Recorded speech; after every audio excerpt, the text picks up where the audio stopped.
Welcome, Hekmat. Hey guys, good to see you again. And as you can see, Max, I lost the suit, Yeah, so no, it's no longer an interview. It's more I Grayzone just don't want appropriate. to be I don't want to be outdone here. Yeah, appreciate it. No worries. Yeah, so as you just mentioned, Aaron, yeah, I truly embedded with the unfortunate types of the Syrian American community in Washington that live and feed off of the Washington Warhawk state, and yeah, they put out their agenda. They were clearly stating that they wanted four legislative asks. They want to extend the Caesar sanctions by 8 years, and as you all have reported, and I hope by now that the Grayzone audience is well and familiar with what the Caesar sanctions are and what they do and what they've caused, what suffering they've caused in Syria, in the majority of Syria that is inhabited by the majority of Syrians, 12 million plus in the area controlled under the Syrian regime. So yeah, in the article, I detail exactly what their legislative asks are and how they go about pushing these legislative asks. Well, let's just kind of step back a little bit. You are Syrian. You were raised in Syria. You have seen the effects of these sanctions and the dirty war firsthand. You know people who've suffered from the violence of the armed opposition, and you went on this lobbying trip led by other Syrians who want to commit regime change. Yeah. So I would just correct one thing. It wasn't necessarily led by the ACS, which is the American Coalition for Syria. It was prompted by something that Ghanem, Muhammad Ala Ghanem, one of the main heads of this lobby, stated in the article, and I quote him. The main impetus for this advocacy day, quote unquote, is because the Caesar sanctions were about to expire. They were set to expire at the end of 2024, and someone within Capitol Hill messaged Ghanem or talked to Ghanem. That's what he stated in the leaked audio that I provided.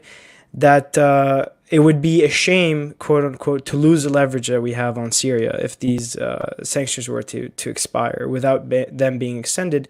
So they put on this entire ruse of caring about Captagon, which is poor man's cocaine and like rich man's Adderall. And they put on this entire ruse of caring about the geopolitics and not wanting to escalate in the region, etc., etc. But deep within S2935, which is this newest bill, the Assad anti-normalization bill, is this one line that states that the extension of the Caesar will go for 8 more years. And as you said, I am a Syrian. I lived in Syria all of my life up until 2015, and I lived through I was in Aleppo. I lived through the siege of Aleppo. I saw a lot of the suffering that we went through as Syrians living in the city. Family members were killed in Damascus. We had friends that I grew up playing basketball with, two brothers, Armenian guys, and they both were killed by a shrapnel from a gas cylinder that fell on their house. And yeah, a lot of suffering that we witnessed that was not voiced in any way in these Capitol Hill conversations. For in these conversations, someone like Ala Ghanem, who's like a Harvard MBA or Harvard graduate and SIPA School for Columbia graduate as well, would come in and would start speaking in an eloquent speech about the suffering, the one-sided suffering of the Syrian people that he claims to represent. And no one on the other side, they just nod along and they agree with him completely. And no one from our side is allowed to voice any opposition to this one-sided narrative. Our embassy is shuttered in Washington since 2014, as you guys know.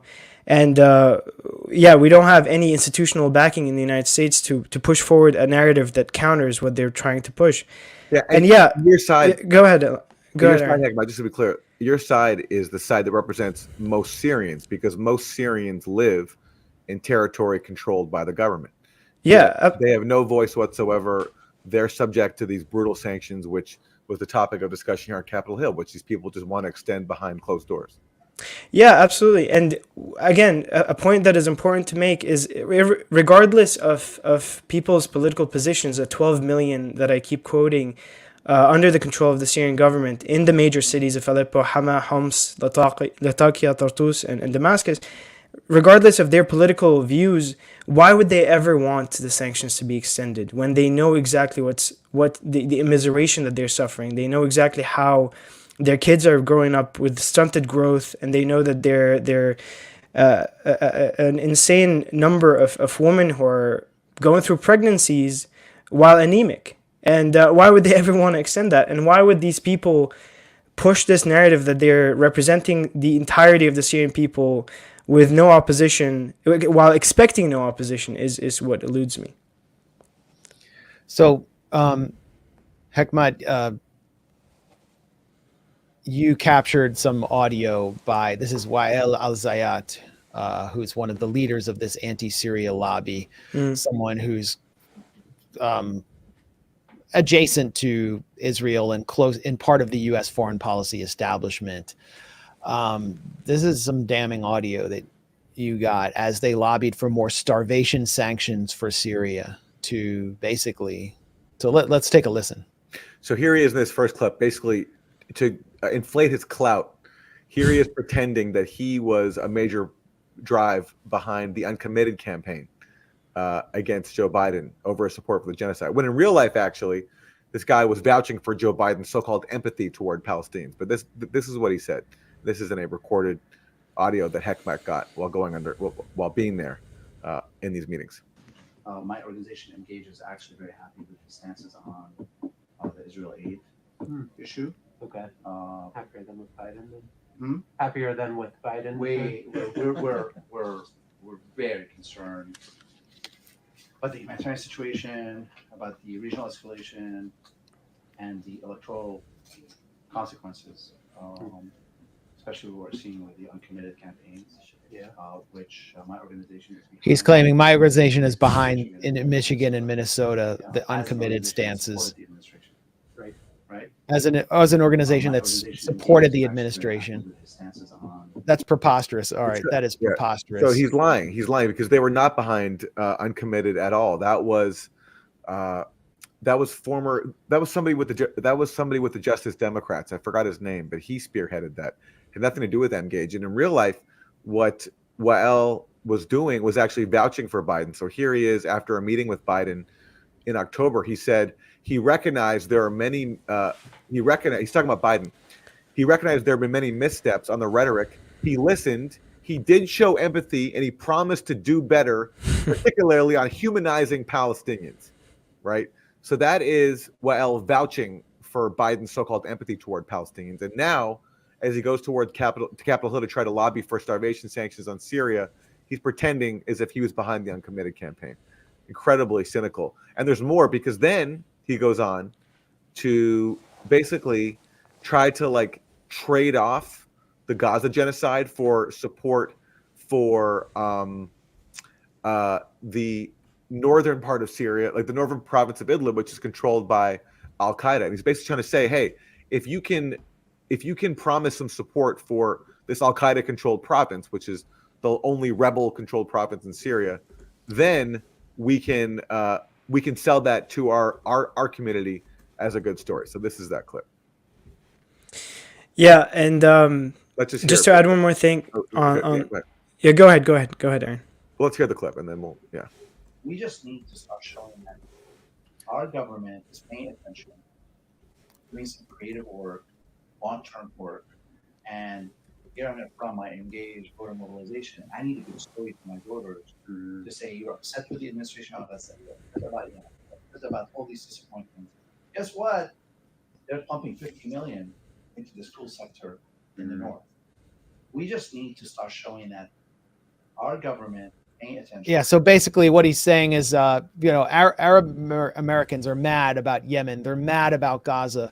But if you just dump some money into Idlib, which is basically a NATO protectorate cutout in Syria, where the former leaders of Al-Qaeda in Syria are taking sanctuary, then they'll just forgive you for Gaza and Yemen. Isn't that right? Yeah, and the funniest thing is that people forget where Baghdadi was killed eventually. Yeah. Where he was droned. It was in Idlib. Yeah. And here he is saying, just pull all the brakes and start supporting, because that would be the only retribution for the Arab Americans and the Muslim Americans after what they saw your administration do in Gaza. And it's insane that he even mentions Yemen. Yemen was completely supported by the types like himself. Max, I just sent you one more thing on Twitter. It's a new clip that I found recently. I don't know if people have talked about it, but he is the first U.S. official to have met with quote unquote Caesar, the photojournalist, the military photographer who brought about the Caesar sanctions, and he claims in the C-SPAN, which he shares with under the auspices of WINEP, the Washington Institute for Near East Policy. Think tank founded out of AIPAC. Yeah, exactly. And he says that, and while I hope you play the video, because while he's speaking, Caesar texts in. He texts into the group and says, "Hey, thank you for all the great work that you're doing, and I really appreciate." So just play the clip. On a side note, I was the first U.S. official who reviewed the Caesar files.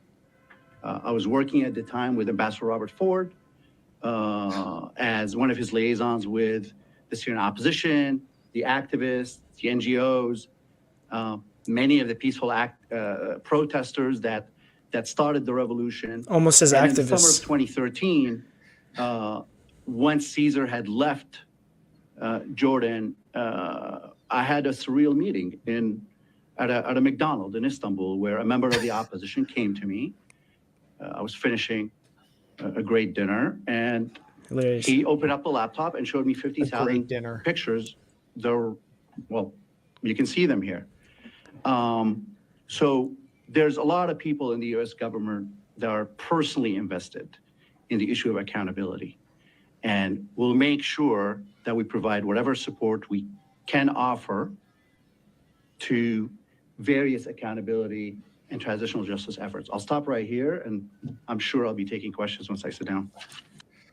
So And here, this is- well, and wait a just minute. after that, Aaron, he gets the message from Muaz Khatib that Caesar is watching, and he thanks you for all the efforts that you're doing, and he pushes for Caesar, this is back in 2016. Caesar was This just is Caesar. yeah. Okay. So Caesar's a guy, he's basically wearing this Smurf suit. He's completely covered from head to toe. He claims to be a former military photographer for the Syrian government who's a whistleblower, and Elliot Engel's in the middle here. Engel defeated by Jamal Bowman, but Engel was the top recipient of AIPAC money historically when he was 1.8 million. Yeah, 1.8 million. And so basically, this is a CIA and Qatari and Israeli scam where they basically, we still don't know who Caesar is. He's running around testifying that he has 50,000 photos of all of these killings by the Syrian government. But if you actually read the fine print, for example, Human Rights Watch analyzed it. Over 50% or close to 50% of those who are dead were killed, are loyalists who were killed in government territory. And then you have people who are killed in auto accidents, just people in regular mortuaries who were photographed. There's no way this guy took all those photos. And the whole story, I mean, I exposed it here.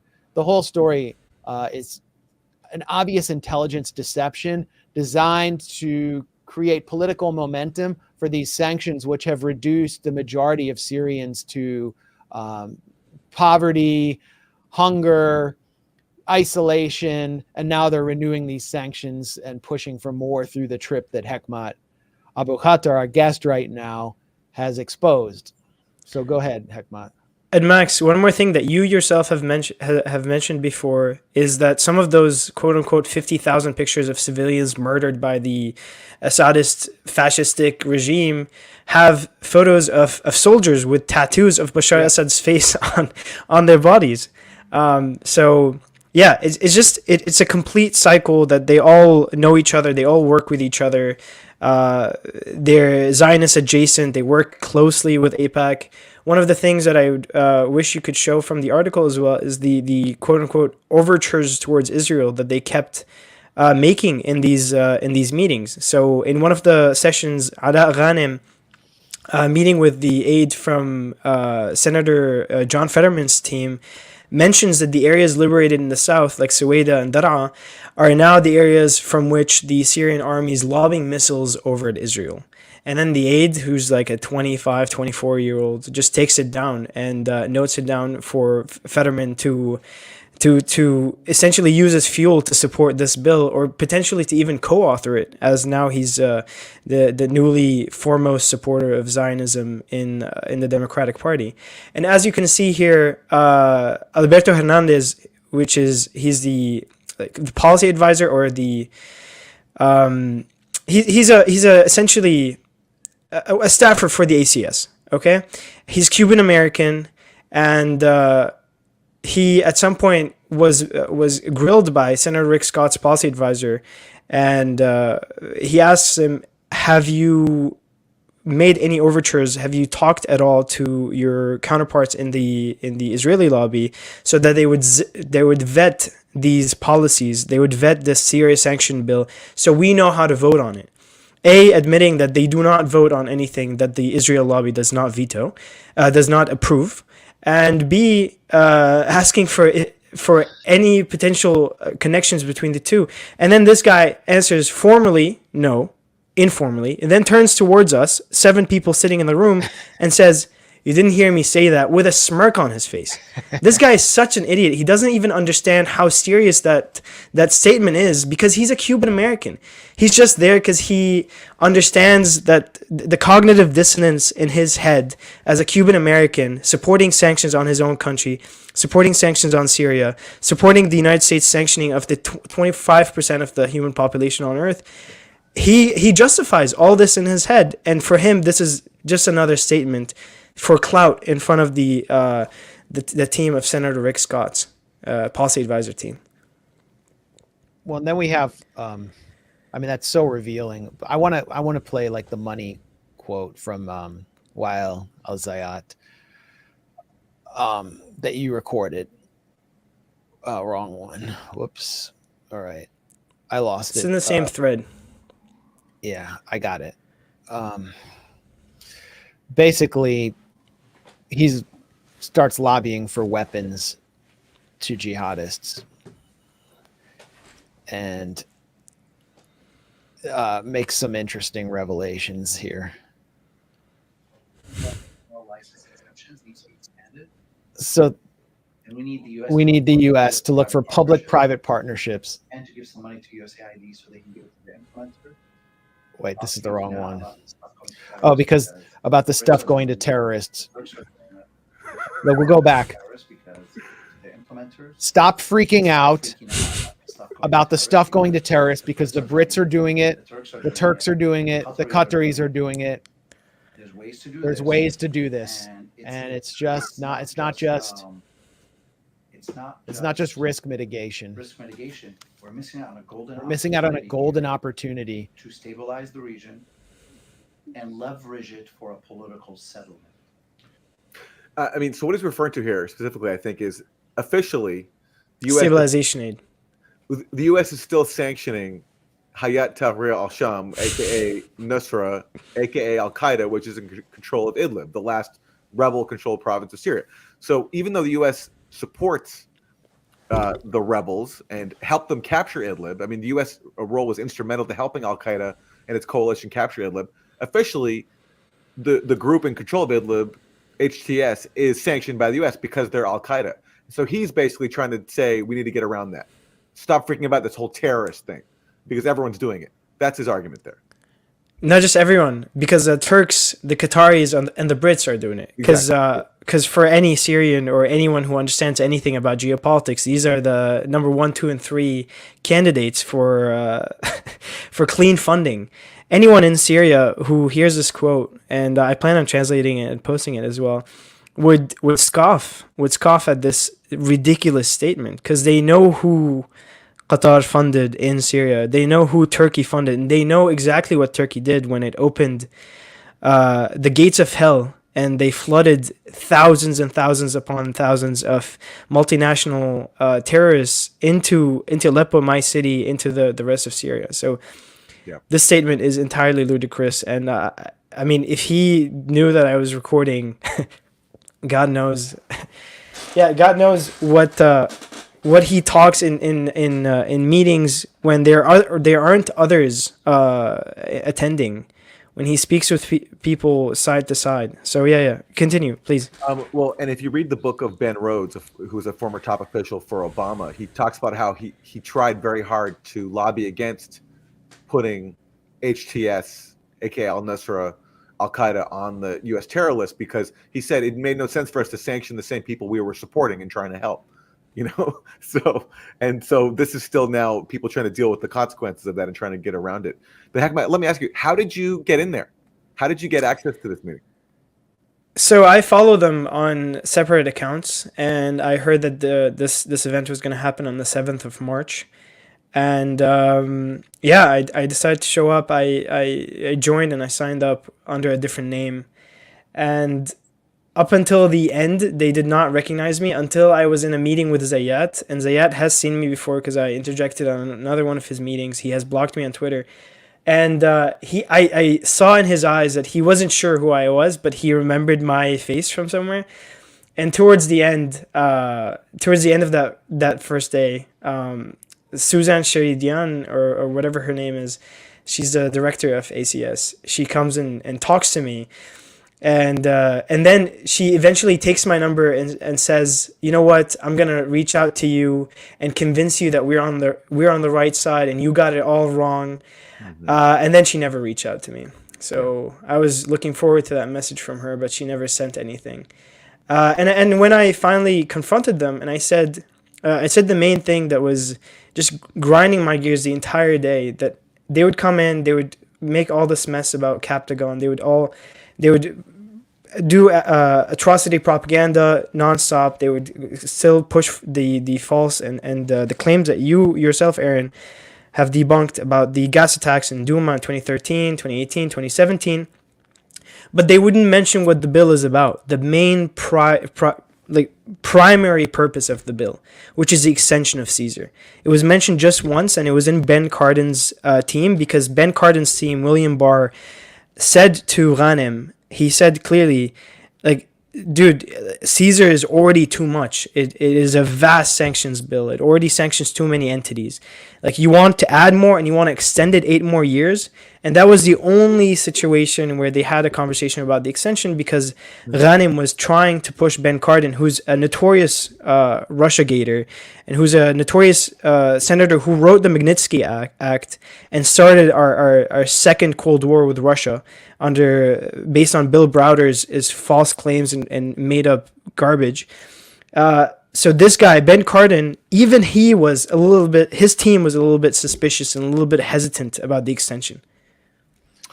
I got a hard stop coming up, and we need to bring in Jeremy. So, Hekmat, I guess tell us how they kicked you out, and well, here's your piece: inside the anti-Syria lobby's Capitol Hill push for more starvation sanctions, and definitely read Hekmat's work in our archives about the impact of sanctions on Syria. But I guess in closing, tell us how your day or lobbying trip ended, and where you think this is all going for Syria, which is in very desperate economic condition right now.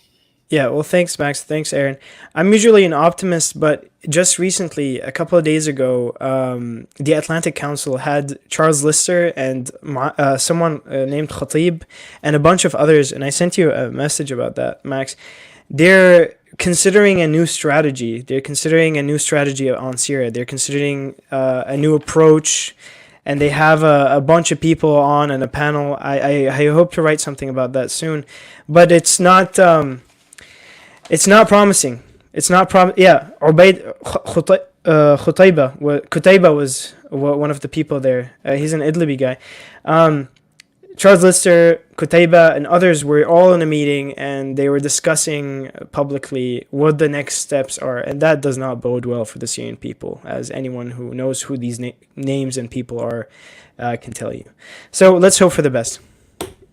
Well, thanks so much, Hekmat. And some more news out of think tank world that you'll find amusing is the Middle East Institute, former home of Charles Lister, has hired Labib al-Nahlas, ex-spokesman of Ahrar al-Sham, the the Al-Qaeda ally in Syria. They literally hired their former spokesman at a DC think tank while the U.S. is, supporting the destruction of Hamas in Gaza. So it doesn't really matter if you're in Al-Qaeda as long as you're down with the U.S. Well, Hekmat, just tremendous work. This is such important journalism, really brave, really important. It's important for people, especially right now as Israel's waging this genocide, to understand that this is not just about Palestine. This is about regional hegemony, and the dirty war in Syria, a major factor for it was trying to destroy a member of the Axis of Resistance, a member of the group that actually fights back against Israeli and U.S. hegemony. And you're exposing here the people inside Washington who claiming to act in the name of the Syrian people are actually not only trying to crush the Syrian people, but advancing what are ultimately Israel's interests. And it's really important to call it out, which nobody else is doing. So I just really applaud you for it. And thank you for this really important article you did. Thank you both. All right, Hekmat, looking forward to more from you. And where can people find you, support you, etc.? On Twitter, what the Hekmat, primarily, and on the Grayzone to read my work. Great. Thanks again.